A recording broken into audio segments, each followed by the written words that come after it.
Fact is that most of us in our culture define who we are and how well we're doing, and even our very humanity, on the basis of some very artificial criteria.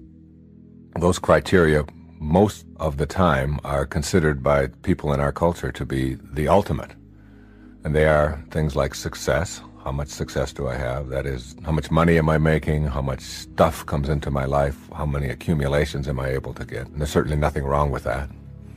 But as a criteria for your very humanity, it's a very low point. It's a very shallow place to determine whether or not you're living the kind of life that you're capable of living. Another one is performance, which we tend to laud in our culture and to almost worship.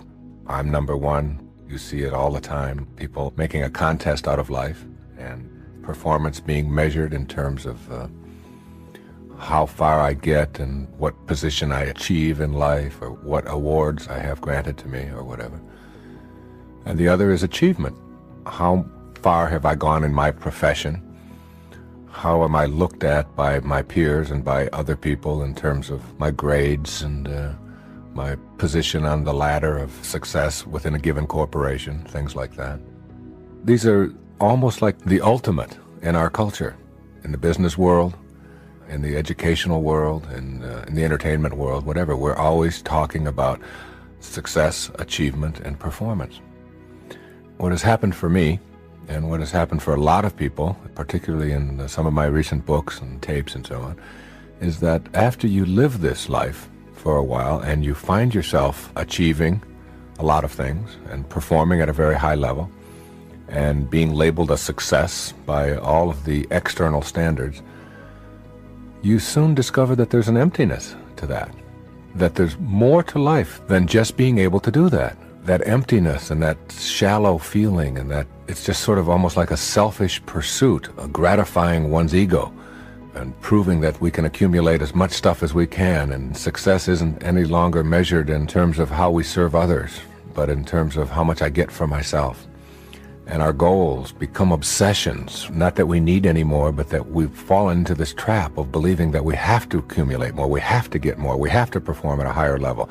If we win the championship, that's great, but how about doing it 2 times in a row? Nobody's ever done that before. And if we do it twice in a row, well, now we've got to do it 3 times in a row. And now we have to do it by shutting out our opponents completely. They can never get a point. And we are constantly looking outside of ourselves for these kinds of almost artificial ways of defining ourselves as human beings. And when you get trapped into that, you find that there's a lack of a sense of fulfillment.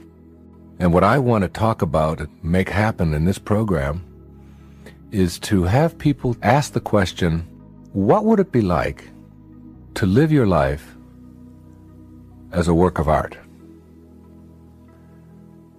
A work of art that's in progress.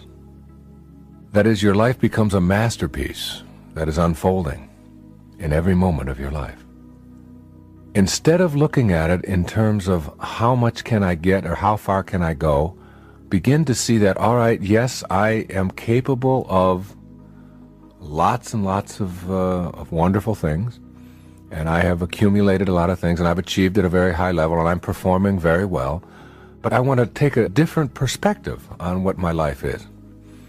And I want to begin to see my life as this fabulous work of art, that I can shape it and shade it and mold it into whatever it is that I think would be the absolute ideal for my contribution while I'm here on this planet, for the actual unfolding of my humanity.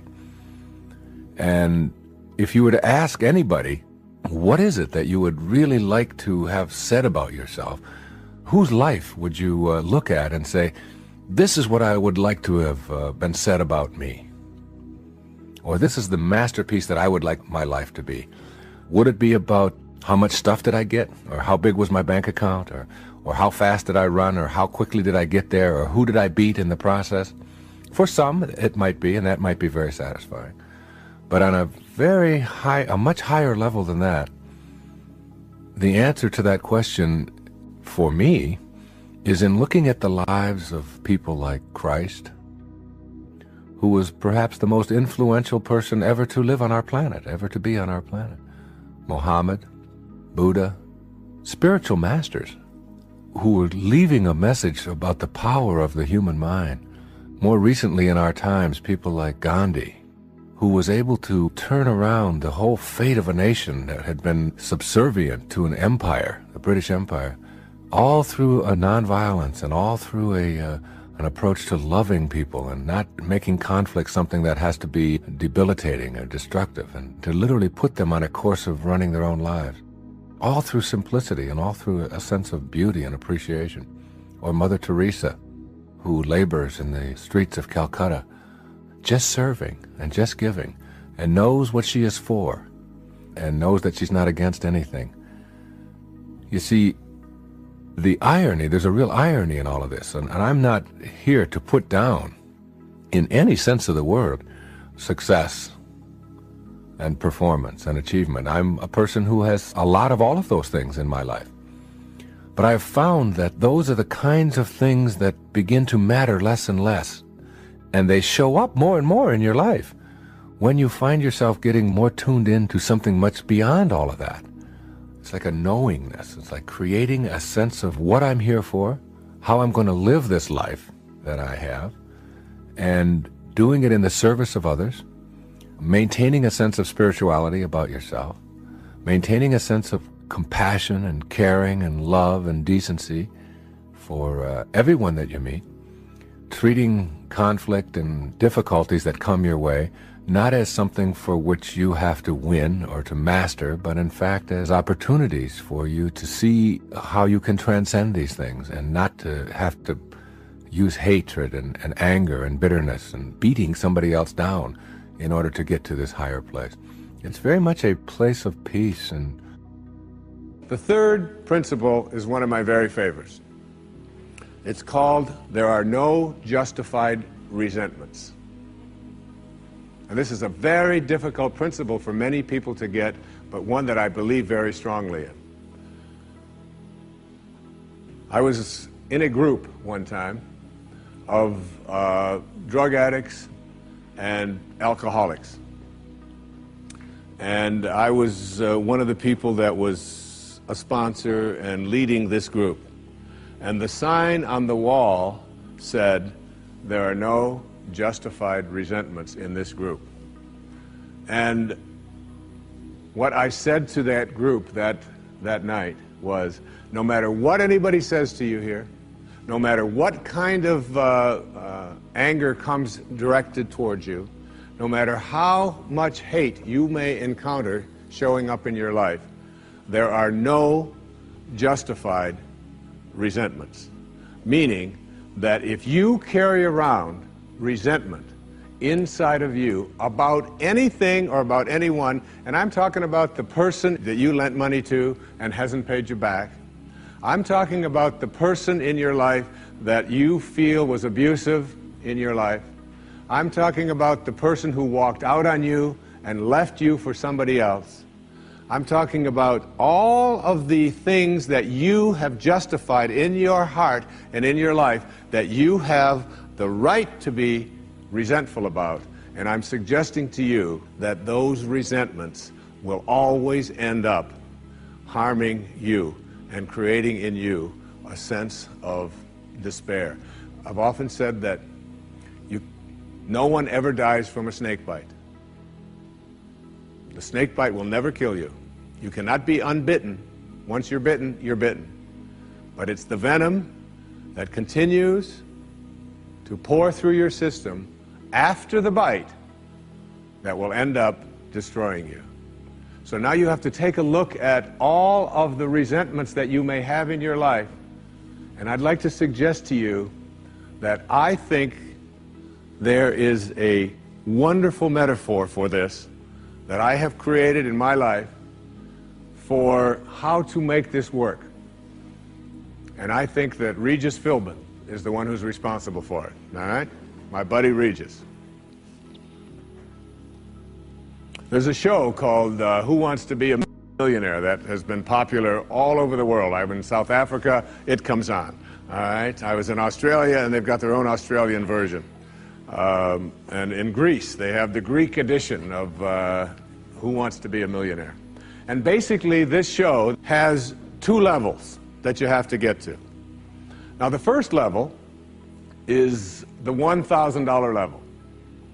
And at the $1,000 level, you basically have to answer a question like, on your hand, you have some digits. Those digits on your hand are called your feet, your nose, your ears, your fingers.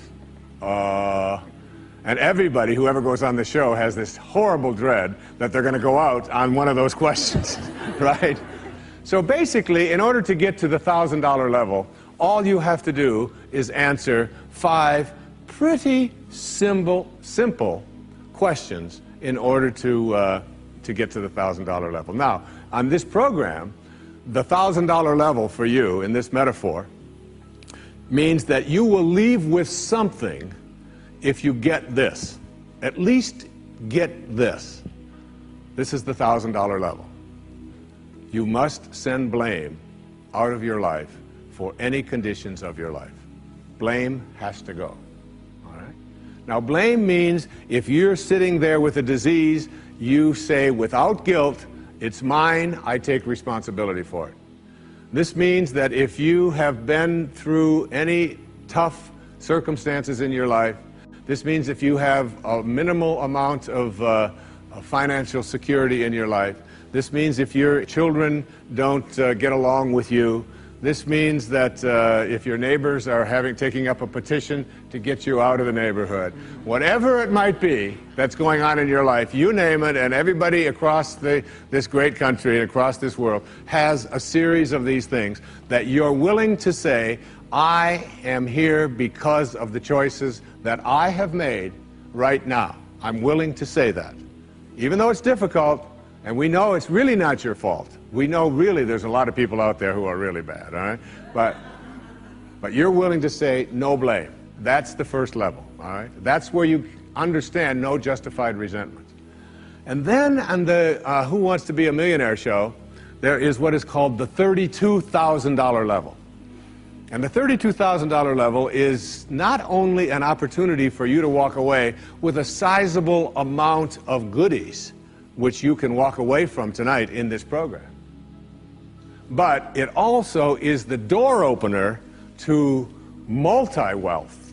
But you got to get to this in order to have an opportunity to move into these transcendent levels, all right? Millionaire spiritual status, all right?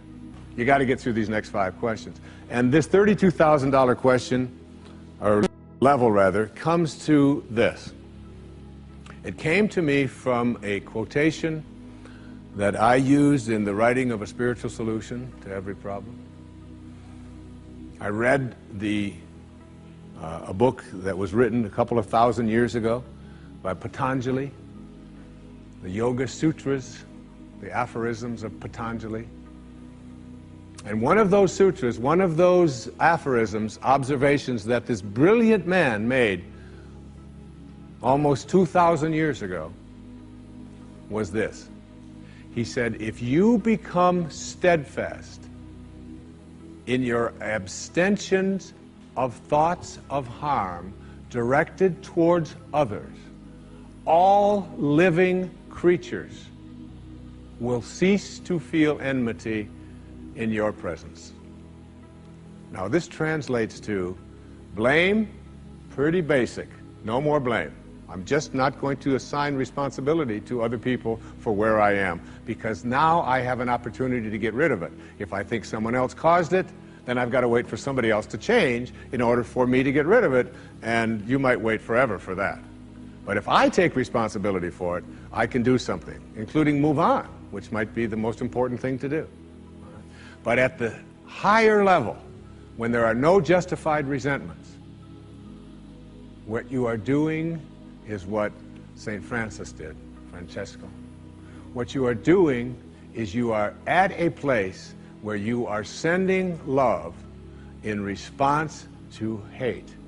You are literally saying, no matter what comes my way, I am going to be steadfast in my abstention of thoughts of harm directed toward others.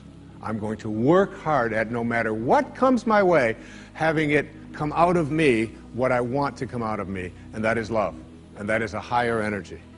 And if you can get to that level, Patanjali said, all living creatures will cease to feel enmity in your presence. I have a little girl, a precious little girl. I have 6 precious girls and 2 precious sons, but I have a little girl who is almost 12.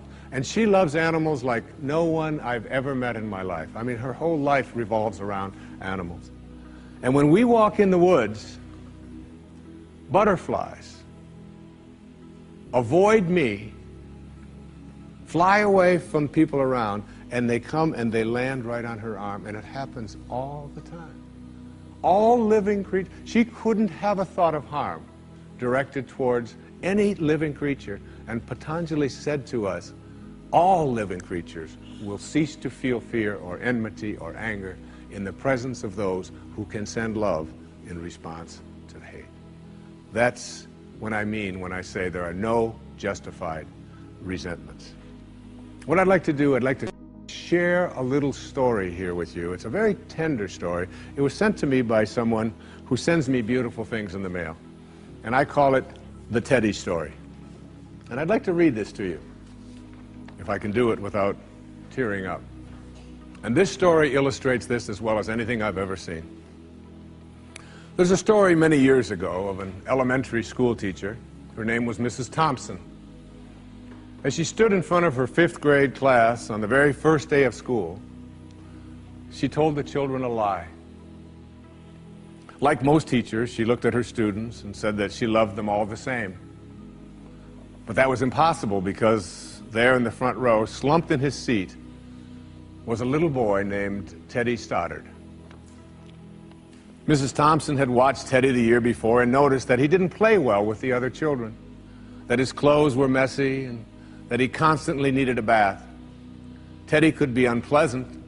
It got to the point where Mrs. Thompson would actually take delight in marking his papers with a broad red pen and making bold X's and then putting a big F at the top of his papers. At the school where Mrs. Thompson taught, she was required to review each child's past records, and she put Teddy's off until last. However, when she reviewed his file, she was in for a surprise. Teddy's 1st grade teacher wrote, "Teddy is a bright child with a ready laugh. He does his work neatly and he has good manners. He's a joy to be around." His 2nd grade teacher wrote, "Teddy's an excellent student, well liked by his classmates, but he's troubled because his mother has a terminal illness and life at home must be a struggle." His 3rd grade teacher wrote, "His mother's death has been hard on him. He tries to do his best, but his father doesn't show much interest, and his home life will soon affect him if steps aren't taken." Teddy's 4th grade teacher wrote, "Teddy's withdrawn and doesn't show up much interest in school. He doesn't have many friends, and sometimes he even sleeps in class." By now, Mrs. Thompson realized the problem, and she was ashamed of herself. She felt even worse when her students brought her Christmas presents wrapped in beautiful ribbons and bright paper, except for Teddy's. His present was clumsily wrapped in heavy brown paper that he got from the grocery bag. Mrs. Thompson took pains to open it in the middle of the other presents. Some of the children started to laugh when she found a rhinestone bracelet with some of the stones missing and a bottle that was 1/4 full of perfume. But she stifled her children's laughter when she exclaimed how pretty the bracelet was, putting it on and dabbing some of the perfume on her wrist. Teddy Stoddard stayed after school that day just long enough to say, "Mrs. Thompson, today you smell just like my mom used to." After the children left, she cried for at least an hour. On the very day, she quit teaching reading, writing, and arithmetic, and instead, she began to teach children. Mrs. Thompson paid particular attention to Teddy. As she worked with him and his mind seemed to come alive, the more she encouraged him, the faster he responded. By the end of the year, Teddy had become one of the smartest children in the class, and despite her lie, became one of her teacher's pets. A year later, she found a note under the door from Teddy telling her that she was still the best teacher he ever had in his whole life. 6 years went by before she got another note from Teddy. He then wrote that he had finished high school 3rd in his class, and she was still the best teacher he ever had in his whole life. 4 years after that, she got another letter saying that While things had been tough at times, he stayed in school and stuck with it, and would soon graduate from college with the highest of honors. He assured Mrs. Thompson that she was still the very best and favorite teacher he ever had in his whole life. Then 4 more years passed, and yet another letter came. This time he explained that after he got his bachelor's degree, he decided to go a little further. The letter explained that she was still the best and favorite teacher he ever had, but now his name was a little longer. The letter was signed Theodore F. Stoddard, M.D. But the story doesn't end there. You see, there was yet another letter that spring. Teddy said he'd met this girl and was going to be married. He explained that his father had died a couple of years ago, and he was wondering if Mrs. Thompson might agree to sit in the place at the wedding that was usually reserved for the mother of the groom. Of course, Mrs. Thompson did, and guess what?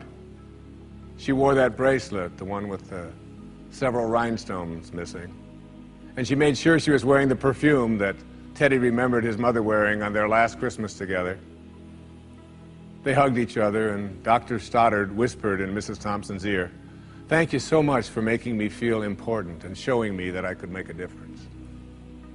Mrs. Thompson came with tears in her eyes and whispered back, "Teddy, you have it all wrong. You were the one who taught me that I could make a difference. I didn't know how to teach until I met you." Isn't that a beautiful story? Yeah.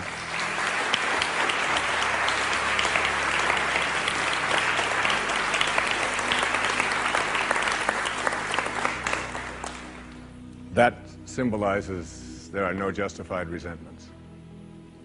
Work at reaching that $32,000 level, the place where the only thing you have to send is love, because that's what's inside. And that's the message of our greatest spiritual teachers.